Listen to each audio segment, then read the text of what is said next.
The clock was running out. Malta was starving, not for food, for fuel. By August 1942, the island was a sun-baked wound in the middle of the Mediterranean. Once a fortress of British pride, now it was little more than rubble, smoke, and courage held together by prayer and habit. Every dawn brought the same scream from the sky, Junkers Ju-87 Stukas diving in precision arcs, their sirens slicing open the morning calm. The people of Valletta counted raids not by number, but by sound. Each whistle meant another block erased, another family gone. But worse than the bombs was the silence that followed. When the power died, the generators choked and the fuel drums lay dry and echoing. No fuel meant no Spitfires. No Spitfires meant no Malta. And if Malta fell, the whole Allied lifeline to North Africa would collapse like a lung shot through. By midsummer, the island's fuel reserves had dropped to a cruel joke: 1 week. Pilots were ordered to taxi in silence, engines off, pushing their aircraft by hand. The airfields at Takali and Lucca shimmered under the heat, empty, waiting, helpless. Somewhere hundreds of miles west, the Royal Navy was trying to answer a question that had already cost hundreds of lives. How do you feed a besieged island surrounded by the enemy? The answer came with a name that sounded almost fragile: Ohio. She wasn't British, she wasn't built for war. She was an American oil tanker, modern, fast, sleek, loaned to the British under desperate agreement. 9,000 tons of precious aviation fuel sealed in her belly like liquid fire.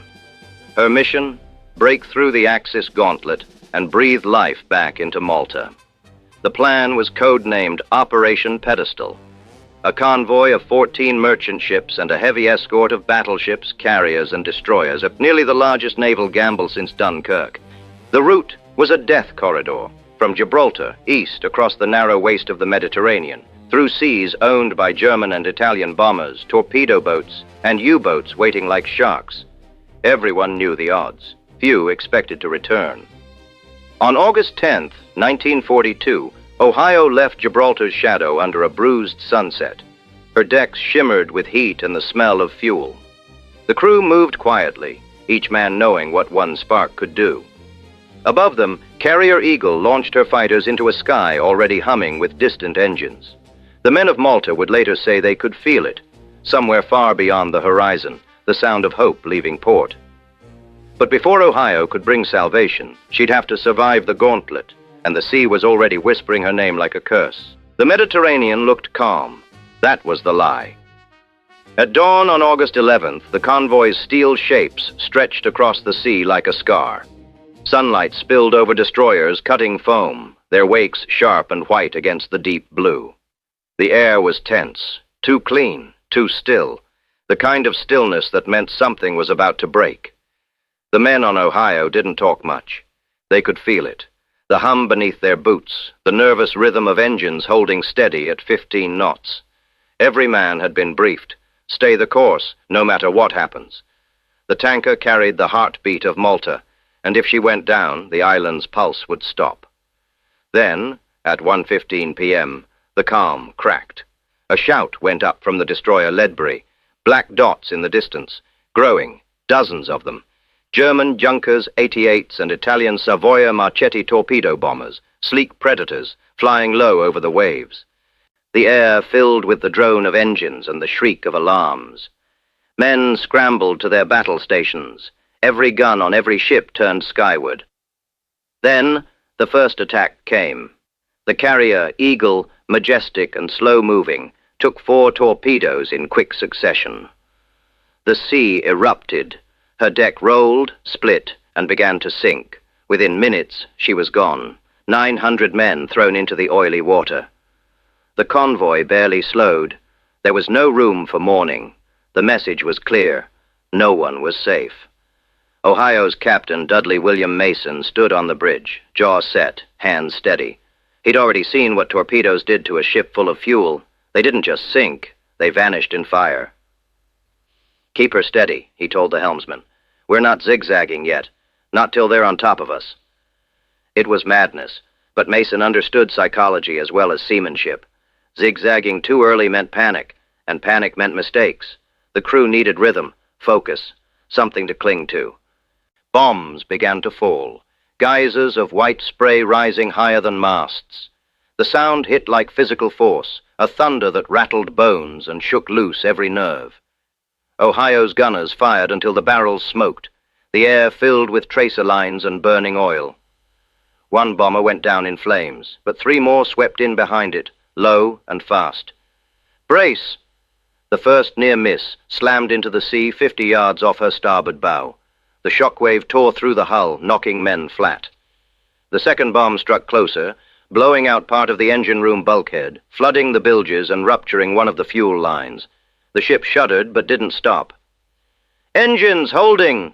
an engineer screamed through smoke. Captain Mason didn't look away from the horizon. "Then we keep moving." Hours passed like that. Attack, smoke, silence, another attack. Each wave chewed at the convoy. By nightfall, 4 merchant ships were gone. The Indomitable, one of the convoy's carriers, limped westward, trailing smoke. Destroyers circled the wounded, firing at shadows. Ohio sailed on. Her decks were scorched, her railings twisted, her crew bruised and deafened. But she was alive. The American tanker had taken her first beating and refused to die, but the enemy had only tested the water. What came next would tear the convoy apart and leave Ohio burning, drifting, and somehow still afloat. The sky was clear when death came for them. August 12, 1942. The convoy was now deep inside the enemy's killing zone, south of Sicily, where the air smelled of salt and cordite. The Mediterranean shimmered deceptively, calm as glass, but every man on deck knew what that silence meant. The Italians called it Il Mare di Ferro, the Iron Sea. Everywhere beneath them, submarines waited. Above, the Luftwaffe prowled in formation, circling like vultures. At 8:30 a.m., radar picked up the first wave. The alarm bell clanged, echoing through Ohio's steel corridors. Gunners sprinted to their positions, engines roared, and then, out of the bright blue sky, came the first bombers. Captain Dudley Mason gripped the railing of the bridge, eyes fixed on the horizon. He'd slept maybe 2 hours in 2 days.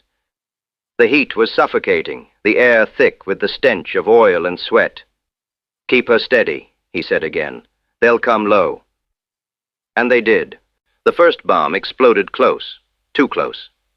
The shockwave ripped across Ohio's hull, sending shrapnel through her deck plating. The crew staggered. The second bomb hit amidships. For a heartbeat, there was silence. Then, the world went white. A column of fire punched through the deck. Oil tanks ruptured, spewing flaming fuel into the air. The blast knocked men from their feet and turned the sea around them into a slick inferno. The shock tore open her port side. Steel plates twisted like foil. The tanker shuddered, groaned, and stopped dead in the water. Inside the engine room, men screamed through smoke, clawing at the valves and gauges. The heat was unbearable, the air unbreathable. "Engines down! We've lost power!" someone shouted. "Fire in the pump room!" another voice answered. Mason stayed calm, though his face was black with soot. "Seal the bulkheads. Get the wounded topside. We're not done yet." He knew what one stray spark could do to 10,000 tons of aviation fuel. He also knew they couldn't abandon ship, not yet. On the horizon, the convoy was breaking apart. Merchant ships were burning. Destroyers zigzagged through plumes of black smoke, picking up survivors. A few miles away, the tanker Brisbane Star took a torpedo amidships and listed hard to port, her cargo spilling fire across the water. Ohio was next in line. Another attack run came, this time torpedo planes skimming so low their shadows rippled over the waves. "Port side! Incoming!" The torpedo struck near her stern, the explosion splitting open the aft section like a wound. Men were thrown against bulkheads, ears ringing. One sailor hit the water, then vanished as flames rolled across the surface. Ohio's engines were dead, her hull cracked, her decks burned. She was finished, or should have been, but somehow she refused to sink. The crew fought back with everything they had: buckets, hoses, prayers. They sealed ruptures with scrap metal, smothered oil fires with sand, pumped seawater into flooded compartments to balance the list. The ship was half dead, yet still afloat. When the smoke cleared, Mason looked out from the bridge. The convoy was gone, scattered or sinking. The sea around him glowed orange from burning oil. Ohio drifted alone. And in that moment, the impossible question hung over the wreck. How do you save a ship that can't move, surrounded by enemies, with fire in her veins and the fate of Malta inside her hull? The sea was burning and Ohio burned with it. By dusk on August 12th, the tanker was no longer a ship. She was a carcass of fire and steel, drifting through smoke thick enough to choke the stars. Oil burned on the water in long, slow flames, licking the hull, turning waves into black glass. Every surface was hot to the touch. The deck blistered. The air itself seemed to sizzle. Captain Dudley Mason moved through the wreckage like a man walking through the belly of a dying beast. His crew followed, faces streaked with soot, clothes stiff with salt and oil. Every few minutes, another dull boom rolled through the night, the sound of distant ships dying somewhere in the dark. But Ohio refused to die quietly. The ship was dead in the water, engines ruined, rudder useless, half her compartments flooded, yet she floated stubbornly, defiantly. Every man aboard knew that if they abandoned her, the mission would fail. Malta's fate was sealed inside her hull, 9,000 tons of fuel that could still turn the tide of the war in the Mediterranean. "Get the wounded below deck," Mason ordered. "If we can hold her together until morning, the destroyers will find us." The men worked in silence. There was no shouting anymore, only the metallic groan of a ship clinging to life. Buckets passed hand to hand, fires hissed under seawater, someone coughed blood and oil, another whispered a prayer. Above them, the moon rose, dim, red through smoke. And then came the bombers. You could hear them before you saw them, a low, droning hum that felt like it came from the bones of the sky itself. "Air raid!" a lookout shouted. The men didn't run for cover. There was nowhere left to hide. They simply stood by their guns. Flashes lit the night as anti-aircraft shells clawed upward, glowing orange in the dark. Tracers arced, vanished.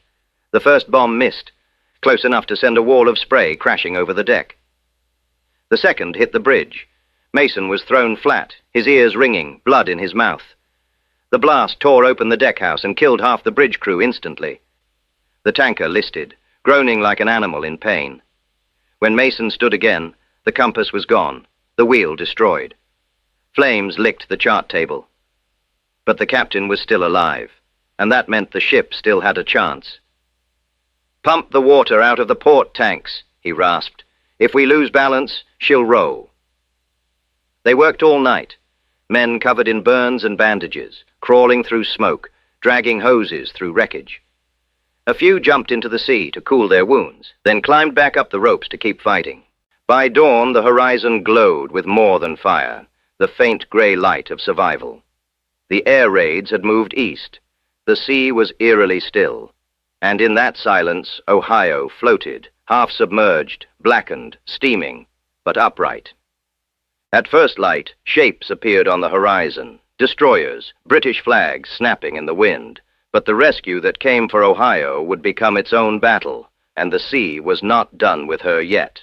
She was a dead ship, but 2 destroyers refused to let her die. Morning light revealed what night had hidden, a floating ruin. The SS Ohio, once sleek and proud, now listed at a crooked angle, her deck split, her midsection sagging like a broken spine. Smoke curled lazily from blackened vents. The sea around her was slick with oil and wreckage. Then, through the haze, came salvation.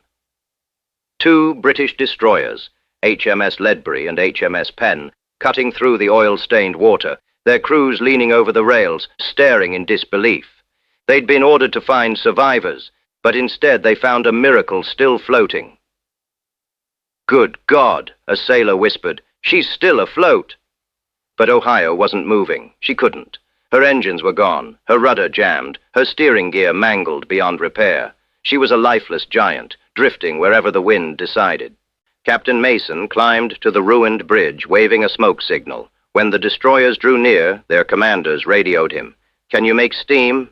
He replied simply, "Negative, but I'm not leaving her." That silence that followed said everything. Both ships knew what that meant. If Ohio went down, Malta went dark. Every pilot, every hospital, every engine on that island would stop. The entire Mediterranean campaign would choke to death without her fuel. So Ledbury and Penn made a decision that defied naval logic. They would tow the crippled tanker through hell, all the way to Malta. Lines were fired across. Heavy hawsers strained as the destroyers pulled alongside. Men climbed, lashed, shouted orders over the roar of the wind. The sea was thick with floating debris, empty crates, splintered wood, bodies. Ledbury took position on Ohio's port side, Penn on her starboard. Together they began the slow, agonizing task of towing the wreck forward. Engines at half power, lines creaking. The tanker groaned but held. It was barely movement, 2 destroyers dragging a 14,000-ton corpse through burning seas. But even a corpse can crawl when it refuses to die. Every few minutes, another air attack came. Dive bombers shrieked down from the clouds, their bombs falling close enough to send geysers over all 3 ships. The escorts fired until their gun barrels glowed red, tracers stitching the sky. Ohio took another hit, this one aft, splitting open her stern. The impact snapped a tow line like thread. The destroyers rolled hard to avoid collision, then swung back into position. "She's coming apart," a crewman shouted. "Then we hold her together," Mason yelled back, "even if we have to nail her to the sea." The men lashed steel cables across the deck, bracing the cracked midsection. Pumps ran non-stop, keeping her from capsizing. Fuel leaked in thin rainbows across the surface. The stench of oil and smoke hung over everything. For 2 days, the 3 ships crawled eastward, an iron triangle bound by willpower and rope. Every hour was a gamble, every mile earned in blood and noise. But just as Valletta's shores came within reach, the enemy saw what was happening and sent everything they had left to finish what they started. The final assault was about to begin. They could see Malta now, just a ghost on the horizon, but death was waiting for them at the gate. August 14th, 1942. For 2 days and nights, Ohio, Ledbury, and Penn had crawled eastward through hell. Every joint creaked, every plate groaned. The tanker's spine was broken, her midsection bent so far the crew could see daylight through the seams. Water sloshed in her hull with every wave, the sound like a slow heartbeat fading away. But the men refused to stop. Malta was only 60 miles ahead. They could almost smell the dust of Valletta's ruins, almost hear the sound of church bells that hadn't rung in months. Then, from the north, came a drone. Low, heavy, the sea began to tremble. "Bogies inbound, 30 plus. The Luftwaffe had found them again. The sky darkened with bombers and fighters diving out of the sun. Junkers Ju-88s, Heinkel 111s, and Italian Savoia Marchettis. Everything Axis Command had left to throw. They weren't just attacking a ship. They were trying to kill a symbol. The air filled with tracer fire. Destroyers fired until their decks smoked. Shell casings clattered like rain on steel. And in the center of the inferno, Ohio just kept burning and moving. Slow, defiant, impossible. A torpedo struck close to her bow, tearing open a gaping wound. Another bomb exploded near her midsection, flinging sailors across the deck. The hull groaned like it was crying. The forward section dipped. For a moment it seemed she would finally give up, bow sinking beneath the waves. "Cut the lines," someone shouted from Penn. Mason's voice thundered back through the smoke. "No, lash her tighter. We finish this together." Penn swung close, scraping hulls with Ohio until sparks rained between them. Crewmen jumped the gap, tying cables, welding braces with torches that flickered in the wind. Ledbury came alongside her port side, guns still blazing, her captain yelling over the radio, "We'll hold her between us, like crutches for a dying giant." And that's exactly what they did. 2 destroyers, 1 on each side, lashed themselves to the shattered tanker, forming a single crawling monstrosity. Engines screaming, the 3 ships moved as one. The Luftwaffe kept coming. Bombs fell so close the spray drenched the bridges. Shrapnel cut through men, rigging, canvas. But somehow, Ohio stayed upright. Barely. By evening, the attacks slowed. The planes turned back north. The horizon cleared. And there it was, Malta. A gray island under a blood-red sunset, pockmarked and silent. The Grand Harbor lay ahead like a wound cut into stone. The convoy was gone. Most ships sunk or burning. Only Ohio remained. Mason stood on what was left of his bridge, uniform torn, eyes red with exhaustion. "Signal the island," he told his officer. "Tell them we're coming home." On Malta, sirens wailed. Not air raid sirens this time, but the old harbor horns groaning with joy. People ran from the ruins, crowding the cliffs, waving, shouting. Children pointed at the horizon, where three dark shapes limped toward them, ships held together by ropes and courage. But even as Malta cheered, Ohio was dying, her hull breaking apart just miles from the harbor mouth. And if she sank now, after everything, all that courage would go down with her. She was breaking apart within sight of salvation. By dawn on August 15th, Ohio was barely recognizable as a ship. Her deck slanted forward like a cracked bone. Her hull had split completely amidships, steel plates torn open wide enough to see the sea between them. Every wave poured through her wounds. Every groan of the hull sounded like a dying breath. Yet there she was, 5 miles from Valletta. Malta lay ahead, silent under gray morning clouds. The island had been bombed for 2 years straight, but that morning even the sky seemed to hold its breath. From shore, Maltese civilians watched through binoculars, a tanker in 2 halves clinging together, flanked by 2 destroyers dragging her toward home. To them, it looked impossible. To the men on board, it was impossible. Inside the bridge, what was left of Captain Mason's crew worked with hands blistered and blackened. Pumps were dead, the deck rails gone, aft sections underwater. But the cargo tanks, the heart of the ship, somehow remained sealed. Her lifeblood, 9,000 tons of aviation fuel, still sloshed within, waiting to save an island. The destroyers, Ledbury and Penn, strained their engines to the limit. Steel hawsers groaned under the weight. The noise was constant, metal on metal, like a scream that never stopped. At one point, a line snapped. It whipped across Ohio's deck, severing a railing and nearly killing 2 men. Still, the crews pressed on. They were too close now. "Keep her straight," Mason shouted, voice hoarse. "If we drift, she'll roll over." A gust of wind caught the forward section. The bow dipped. For a moment, everyone froze.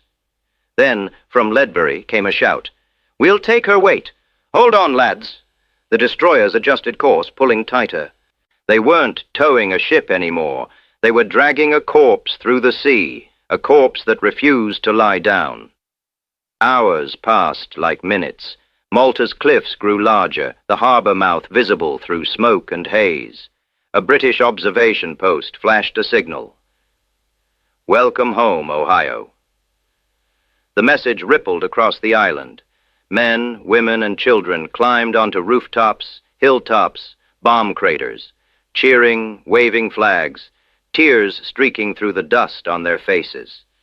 They knew what that crippled ship meant. Fuel for Spitfires, power for hospitals, life for Malta. At 10 a.m., just as the ships approached Grand Harbor, a final air raid warning blared. A handful of Axis bombers, desperate for one last kill, came diving out of the clouds. Sirens wailed. The destroyers opened fire, tracers arcing into the sky. The bombers dropped their payloads. Explosions erupted just offshore, geysers of water drenching the ships. None hit home. The enemy fled north, engines fading into the distance. And then, almost quietly, Ohio began to die. Her spine gave way completely. The midsection collapsed. The deck split.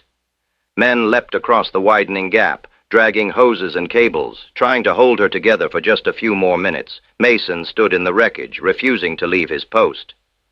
"Not yet," he muttered. "Not till she's inside." And somehow, against every law of physics, against the sea itself, the shattered Ohio kept floating. The destroyers hauled her broken body through the mouth of Valletta Harbor as an island of ghosts waited to witness history. When the wreck entered the harbor, Malta forgot how to breathe. August 15th, 1942, the feast of Santa Maria, Malta's day of faith and deliverance. But this year the prayers were not for saints. They were for Ohio. From the cliffs above Valletta, thousands gathered, soldiers, mothers, children, priests, all staring toward the mouth of the Grand Harbor. Smoke drifted across the water, black and gold in the sunlight. Out of it came a sight that no one who saw it would ever forget. 3 ships, lashed together, 2 destroyers, Ledbury and Penn, dragging between them the carcass of the American tanker. Ohio's back was broken, her decks twisted, her midsection bent downward like a wounded animal crawling home. The paint was burned away, masts sheared off, guns silent. But she was there, and she was moving. The harbor erupted in cheers, a sound so loud it seemed to shake the crumbling limestone walls. Bells rang for the first time in months. Even the anti-aircraft guns fired a salute into the empty sky. On board, Captain Mason stood amid wreckage, barely able to remain upright. His uniform was soaked in oil, his hands raw from rope burns. Behind him, men waved back at the island, faces blackened, eyes hollow, but smiling like men who had come back from the dead. Tugboats swarmed out to meet them, whistles screaming. The destroyers slowed, careful not to tear the tanker apart. The hawsers creaked as they eased her into the harbor mouth. Mason gave one last order. "Easy now. Keep her centered. If she rolls, we lose it all." The silence that followed was electric. Only the slap of water against steel. Then the ships crossed the breakwater. They had made it. For a brief, shining moment, all three vessels floated together under the Maltese sun, torn, battered, victorious. And then, as if her work was finally done, Ohio began to settle. The deck sank by inches, the hull giving way. Water rushed through the seams. "Get the line secured," Mason barked. Men leapt onto the dock, tying what was left of her to the stone bollards. A small crane lowered pipes into the ruptured cargo tanks. Within minutes, the pumps began to rumble, and fuel started flowing. Golden aviation spirit, pure, volatile, precious, gushed through the hoses, feeding into barrels and underground tanks. The air filled with the sharp chemical smell of life returning. On the airfield at Takali, mechanics stared at the fuel gauge. It had been on empty for days. Now, for the first time in weeks, the needle began to rise, slowly, then steadily. Across the island, Spitfire crews who'd been grounded for lack of fuel raced to their aircraft. Engines coughed. Propellers spun. The roar of planes climbing into the sky rolled across the city like thunder. Mason watched from the deck as the island came alive again. He smiled faintly. His body trembled with exhaustion. He whispered, barely audible, "She made it." The crowd on shore roared in reply, though they couldn't hear his words. For them, the tanker wasn't just a ship. She was Malta itself, bruised, broken, but unbowed. As the pumps drained Ohio's lifeblood into Malta's veins, her hull finally gave way, settling into the shallow harbor mud. She would never sail again, but the island she saved would never forget her name. The battle was over, but the silence afterward felt like mourning. The morning after Ohio was pulled into Valletta, the harbor was a graveyard. The sea was slick with oil and dotted with floating wreckage, timbers, torn life vests, half-sunken boats. The air still smelled of smoke and cordite. But for the first time in months, there were no bombers overhead, no sirens, no running for cover. Only gulls circling lazily above the ruins of a city that had survived the impossible. On the quay beside the tanker's shattered hull, Captain Dudley Mason stood watching. She was resting now, half submerged, her bow and stern still visible above the waterline. The midsection had collapsed entirely, folding inward. It looked like the sea had tried to swallow her but couldn't finish the job. The pumps had stopped sometime during the night. The mission was complete. Nearly 10,000 tons of aviation fuel, the island's last hope, had been transferred to underground storage. Enough to keep Malta's Spitfires flying, to keep hospitals lit, to keep the island alive. Mason looked older than his years. His beard was streaked with salt and soot, his eyes sunken. When an officer saluted him, he nodded faintly and said, "It wasn't me, it was her." He looked at the tanker's ruined frame as if it were a living thing, a creature that had given everything it had to save another. Of the 14 merchant ships that had left Gibraltar, only 5 reached Malta. The rest lay scattered across the Mediterranean floor, cargo lost, crews gone. More than 400 men were dead. 4 destroyers, 2 cruisers, and the carrier Eagle had been sunk. But the fuel had arrived.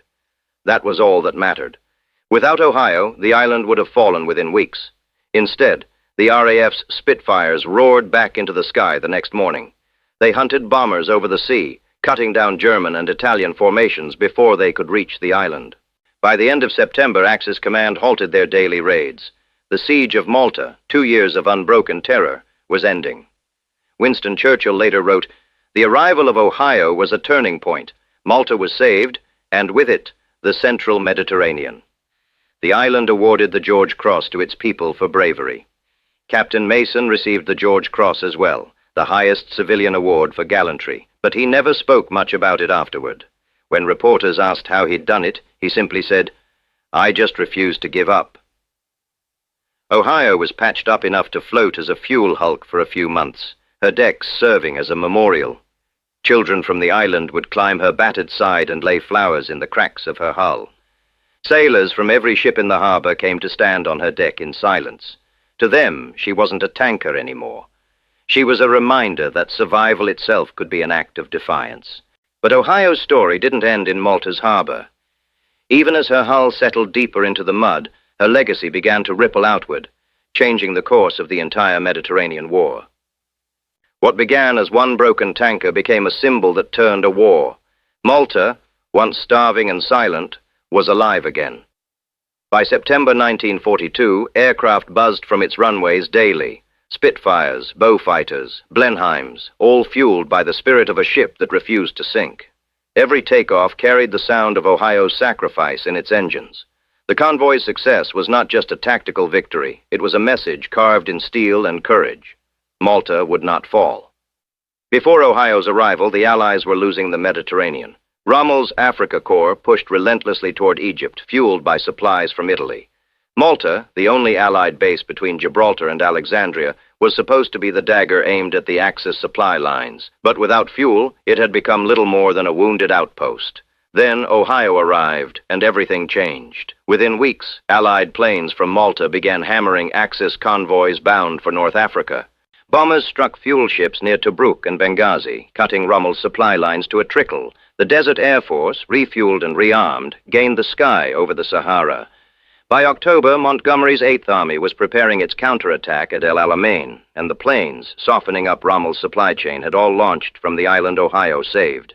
The dominoes were falling. Every gallon of fuel pumped from Ohio's twisted hull was one more nail in the Axis coffin. Word of the tanker that wouldn't die spread faster than propaganda could print it. In London newspapers, she was hailed as the ship that saved Malta. American papers called her the Miracle from Toledo, after her birthplace in Ohio. Admiral Seifert, who commanded Operation Pedestal, called the ship the bravest vessel afloat. He later wrote, "It was not merely steel that held her together, but the will of her captain and crew." Across the Allied world, sailors and civilians alike found meaning in her story. Factories in Britain painted the word Ohio on their walls as a blessing for luck and endurance. In bombed-out cities, her image appeared on posters, a broken ship lashed between destroyers, still moving forward. The caption beneath read, "She brought life." In September, engineers patched Ohio's hull enough to keep her afloat in Valletta's harbor. She would never sail again. By November, she had settled too deep to repair. Her deck lay just above the waterline, seagulls nesting on her railings. When divers sealed her tanks for the last time, they painted a single word on her rusted bow: "Thank you." Captain Mason left Malta quietly. He refused a parade, refused a public ceremony. Before departing, he stood one last time on the wreck's deck, running his hand over the charred steel. "She did her duty," he said. And so did we. Malta held out for the rest of the war. From its runways, Allied planes crippled Axis supply lines until North Africa fell. Operation Pedestal became a case study in courage under hopeless odds. And Ohio, half American, half British, fully immortal, became the heart of that story. In naval academies, her name is still spoken with quiet reverence. Not because of her size or her guns or her engines, but because she embodied the single truth that wins wars: endurance. She was proof that steel can break, but spirit cannot. Years later, when divers visited her resting place beneath Malta's harbor, they found her nameplate still intact. The paint was gone, but the letters were clear: Ohio. And under the Mediterranean light, it gleamed like a memory refusing to fade. Some ships sink, others are remembered, but a rare few never stop sailing, not even after they're gone.